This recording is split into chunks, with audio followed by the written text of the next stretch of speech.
এজন্য ওমর ফারুক রাদিয়াল্লাহু তাআলা আনহু তার সমুদয় সম্পত্তির অর্ধেক নিয়ে চলে আসলেন।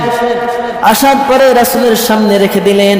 রাসূল বললেন, মা আবকাইতা লি আহলিকা, ও ওমর, তুমি তোমার পরিবারের জন্য কি পরিমাণ সম্পত্তি রেখে এসেছো? ওমর ফারুক রাদিয়াল্লাহু তাআলা আনহু বললেন, ইয়া রাসূলুল্লাহ, মিসলাহু, অর্থাৎ যে পরিমাণ সম্পত্তি আমি আপনার সামনে হাজির করেছি ঠিক সে পরিমাণ সম্পত্তি বাড়িতেও রেখে এসেছি।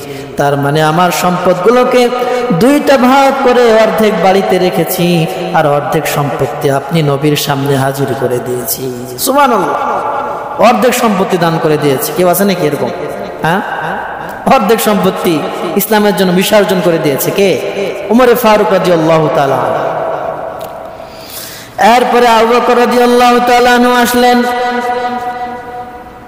তিনি তার দানের অংশটাকে রাসূলের সামনে রাখলেন।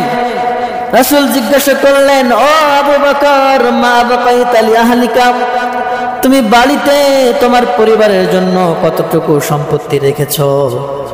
আবু বকর রাদিয়াল্লাহু তাআলা আনহু বললেন, ও আল্লাহর রাসূল, আবকাইতু লাহুম আল্লাহ ওয়া রাসূলহু, আমি বাড়িতে আমার সম্পদ বলতে একমাত্র আল্লাহ এবং তার রাসূল, আল্লাহ এবং তার রাসূল ছাড়া কোনো সম্পদ নাই।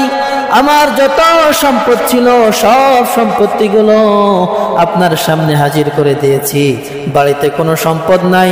বাড়িতে আমার সম্পদ হলো দুইটা, একটা হলো আল্লাহ আর একটা হলো তার রাসূল। আল্লাহু আকবার। আল্লাহ এবং তার রাসূল ছাড়া বাড়িতে আমার কোনো সম্পত্তি নাই। যা ছিল সব আপনার সামনে হাজির করে দিয়েছি।